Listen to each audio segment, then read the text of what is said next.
crypto-monnaie, l'avenir est là. Chaque semaine, des nouveautés sous nos pas. Investisseurs, gardez la foi. Bonjour et bienvenue sur Hiro Finance pour le récap crypto hebdo de la semaine 15, soit les actualités 31 mars au 7 avril. Nous allons d'abord voir tout ce qui est nouveauté, puis la Bitcoin Season, suivi du Fear and Greed, Crypto Bubble, Crypto Heatmap, puis les courbes graphiques du Total 1, Total 2, BTC, Ethereum et Solana. N'hésitez pas à vous abonner, à liker, à commenter. C'est parti. Tiens à remercier Coin Academy pour le support. C'est ce qu'il y a de plus simple. Après, je suis différents comptes sur X et d'autres réseaux sociaux. Mais le résumé sur Coin Academy est très bien fait, donc je m'appuie dessus. La mise à jour Pectra, dont j'ai parlé il y a déjà 2-3 semaines, s'est bien passé sur le réseau Oudi en testnet.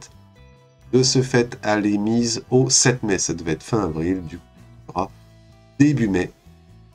Cette mise à jour permettra l'augmentation des validateurs de 32 Ethers jusqu'à 2048. Jusqu'à présent, ce n'était que des multiples de 32. Là, si avec 32, vous réussissez à avoir un Ether, vous pourrez être à 33 et ainsi de suite. C'est automatique. Le nombre maximal de blobs sera fait pour améliorer l'évolutivité des roll-up. L'efficacité du réseau et l'expérience utilisateur sera améliorée. Tout ce qui est abstraction de compte lié au wallet sera elle aussi améliorée. Ce sont les principales mises à jour pour ceci. Aux États-Unis, le Sénat valide la nomination de Paul Atkins en tant que nouveau président de la SEC. Il remplace donc notre très cher ami Gary Gensler qui, pendant plus de 4 ans, a tout fait pour ruiner le marché crypto. Paul Atkins est connu pour être beaucoup plus pro-crypto. Le mercredi 2 avril, comme je l'ai fait apparaître sur la chaîne avec du short et des posts, Donald Trump a bien fait à 22h heure française le Liberation Day et a donné au niveau mondial toute la nouvelle tarification des taxes. Il a augmenté de minimum 10% pour ses pays amis jusqu'à plus de 40%, voire même, oui c'est ça, le Cambodge jusqu'à 50%. Ce qui explique pourquoi les marchés sont ce qu'ils sont aujourd'hui. Et nous attaquons maintenant tout ce qui est partie graphique. La Bitcoin Season, exactement. Nous sommes à 20. La semaine dernière, nous étions à 17, donc c'est un peu mieux. Bon, le Bitcoin reste le numéro 1 et de très loin, je le répète, hein, en dessous de 25, c'est que le Bitcoin est peut-être même trop fort. Et à 75, ce sont sans aucune réserve les altcoins qui prennent le dessus. Crypto Fear and Greed 17, nous sommes rentrés dans l'extrême peur. Le marché commençait à se rapprocher vers les 30, si je me souviens bien, la semaine dernière. Le bordel foutu par les annonces de taxes mondiales fait que le marché, dans tous les domaines, a peur. De ce fait, cela a des répercussions sur les cryptos. On va le voir tout de suite avec le Crypto Bubble en journalier pour les 100 premières capitalisations crypto. Un petit peu de vert avec un même coin, le Fartcoin à 13,5, le Grass à plus 13, Dex à plus 8, Form à plus 6. Après, on est en dessous de 5%. A contrario, en rouge, il y en a beaucoup plus. Ethereum, moins 8. C'est que pour la journée. ZEC, moins 16. BTT, moins presque 9. Et beaucoup à moins 5. Et dans les environs. Comme beaucoup le disent sur les réseaux sociaux, c'est le Bloody Monday, donc le lundi sanglant. Qu'en est-il de la semaine? Eh bien, pour la semaine, ça ne change pas grand-chose. Seuls 3 s'en sortent. 2 à moins de 1% et OKB à 6% de hausse. Tout le reste est en chute libre. BTC, moins 6,39, ETH, moins 16 depuis l'année dernière, c'est horrible. XRP, moins 11, il est allé en dessous des 2 $. Le BNB tient bien, mais est toujours à plus de moins 8. Sol à moins 16. On a fait sauter les 130 et les 110, on est à 100. Nous allons donc passer sur le Total 1. Le Total 1, c'est-à-dire toutes les cryptos, sans exception. RSI de 34, moyenne du RSI de 43. Cela veut dire que nous sommes en vente assez importante en daily, mais la moyenne est à 43. On reste dans le neutre. Au niveau des volumes, on peut voir qu'aujourd'hui, pas mal de volumes. Par contre, la forme de la courbe, oui, depuis hier, c'était relativement tranquille sur une semaine, puisque nous avons commencé le 31 mars. Ça restait relativement plat. Et là, depuis hier, dimanche, grosse chute. Hier soir, vers 18h, si je dis pas de bêtises. Nous sommes actuellement à 2460 milliards. Grosse résistance à 2230. C'est bien de ne pas y aller. On peut voir la moyenne mobile 200 toujours montante. La moyenne mobile 20 qui est descendante, qui va aussi faire office de résistance. On le voit toute la semaine dernière. On n'a pas réussi à la passer. Il y avait un canal ascendant en moyen long terme. On est dessous. Où pourrait-on aller dans les jours, les semaines à venir? Eh bien, c'est simple.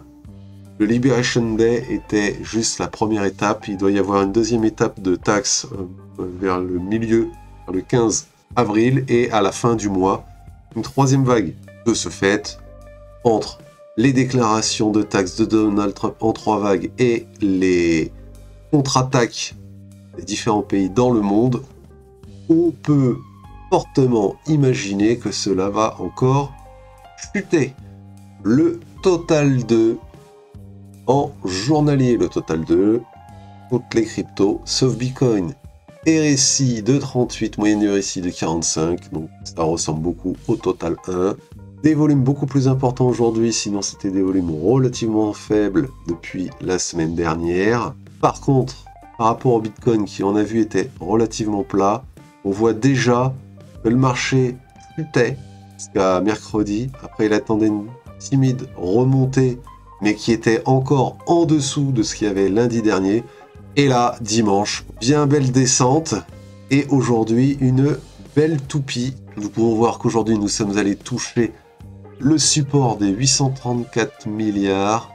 Il y a une grosse résistance à 952 milliards. Et nous sommes à 904 milliards. La moyenne mobile 200 en rouge est encore légèrement haussière. La moyenne mobile 20 baissière, il y a encore de la marge. Elle va également jouer une résistance. Mais bon, là, on n'y est pas du tout. Le Bitcoin, le BTC, en journalier, RSI de 45, moyenne du RSI de presque 47. C'est un petit peu mieux. Nous sommes dans le neutre. De gros volumes pour cette journée du lundi. À côté de ça, des volumes quand même assez faibles hier. Depuis la semaine dernière, si on prend cette ligne-là qui était à environ 82 000, on pouvait voir qu'elle faisait son office de résistance. On a essayé de monter et ce week-end, il y a eu différentes déclarations entre les Chinois qui ont dit « nous allons jouer œil pour œil, dent pour dent ». Puis l'OPEP Plus qui a dit « nous allons baisser les tarifs du pétrole et jouer la concurrence ». Le marché n'a pas aimé du tout. C'était donc ce week-end, dimanche soir, le marché traditionnel qui dort le week-end s'est réveillé, a dit « oula, on est dans la descente avec l'arrivée du marché américain, c'est remonté. Nous avons touché les 74 000 $. On était vraiment très proche des 73 000. Rien n'est joué, on est remonté à 78 000 à l'heure actuelle. C'est vraiment dangereux. Le marché a racheté. Aller en dessous des 73 000 qui est la TH serait synonyme d'une peur de marché extrême et nous pourrions retourner aux 50 000. L'objectif moyen-long terme pour moi serait de rester avec toutes ces incertitudes jusqu'à début mai dans les 80-82 000, voire réintégrer les 86-88 000. Ça sera pas mal. À l'heure actuelle, la MM20, la jaune, est baissière. La MM200 est toujours haussière. À voir comment le marché va réagir cette semaine. Est-ce qu'il va réintégrer toute cette bougie? Ça, c'était hier. Tout se passait bien. Et là, c'est ça. Vers 18h, la chute. La semaine, c'était relativement plat. Ça date en heure française d'hier, 18h. Et après, voilà, on voit 9h, ouverture du marché européen. C'est remonté légèrement jusqu'à 16h. Donc là, ouverture du marché aux États-Unis où ça stagne. En horaire, on peut voir la MM20 qui fait une petite résistance. Si on pouvait réatteindre la moyenne mobile 200, qui elle est plate, voire en légère descente, nous réintégrerions les 82 700. Ça serait pas mal du tout. Et Ethereum en daily.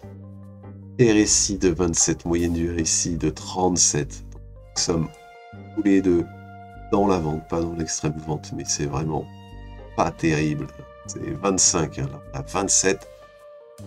Là, autre changement, on peut voir au niveau des volumes, on a de très forts volumes, contrairement au reste. Mais là, en vente, même type de forme. Il faut arrêter de se voiler la face. On a un canal bien descendant, hein, il fait vraiment à l'arrache. C'est malheureux, mais on est vraiment dedans. On n'arrive pas à s'en sortir. On passe tous les paliers un par un.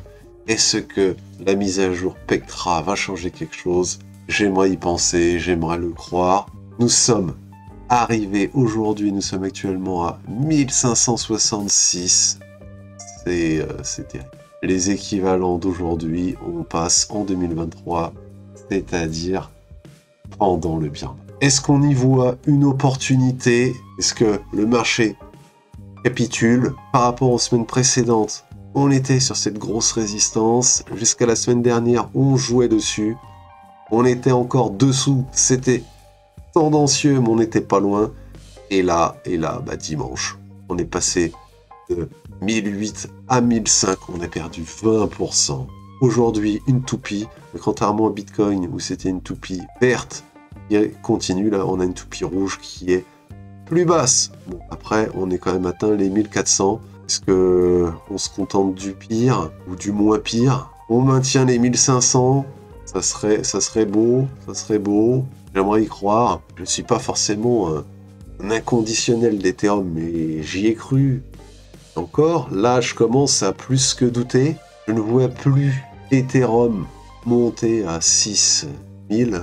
Déjà les 4000, ça serait merveilleux. La MM200, on voit, est bien baissière. La MM20 également. C'est terrible. Pour les semaines à venir, j'aimerais juste une consolidation et que ça arrête de baisser. Solana en daily. RSI à 34. Moyenne RSI à 41. Nous sommes dans la vente en normal et une moyenne en neutre. Est-ce que c'est rassurant? Pas trop. Même type. Aujourd'hui, des volumes importants. Par contre, en vert. Même forme que pour Ethereum pour hier et aujourd'hui, gros dump. Ici, une bougie. Par contre, par rapport à Ethereum qui est verte, on regagne un peu. Par contre, on était vers les 130. La résistance, c'était au 110. Et là, on le voit bien, hein, au 110. On est venu dessus et on est dessous. Donc là, on est entre les 89 et les 110. Commence aussi à faire des escaliers. C'est beau, hein. Là, je vais pas essayer de faire un truc précis. Ça sert à rien. On peut atteindre encore les 89 et si c'est le cas, ça serait fin du mois. D'après un range très grossier, ouais, ça pète soit par le haut, soit par le bas, étant donné le contexte international, ça serait plus par le bas et là dans les abysses. Donc là, nouveau range pour Solana entre 89 et 107 pour pouvoir après, si ça remonte, retourner dans le range 110-130 et après 130, 150, 150, 200. Moyenne mobile 20. Il fera office de support, hein, les 130, la moyenne mobile 200 à 180 et à des années-lumière. Le marché continue de dévisser. Pas de bonnes nouvelles, hein, mais bon, tant pis. c'est une mauvaise passe à passer. Pour moi, je ne vois pas encore la fin du bull market. Là, on est vraiment encore dans une phase très baissière, mais là, c'est le contexte macroéconomique qui nous fait vraiment du mal. Le rythme pour le bull run est normalement jusqu'en septembre-octobre. Est-ce qu'on aura notre jambe haussière et haussière jusqu'où, c'est autre chose, pour le mois de mai, tel que ça serait le cas si ça réplique les cycles précédents? Ça, il nous reste encore 1 mois et demi pour le savoir. Je vous dis merci pour avoir suivi ce récap crypto hebdo. Du courage à tout le monde. Je vous dis à la semaine prochaine et que la crypto soit avec vous. Crypto-monnaie, la vie est là. Chaque semaine, des nouveautés sous nos pas. Investisseurs, gardez la foi. Dans ce monde digital, on trace la voie.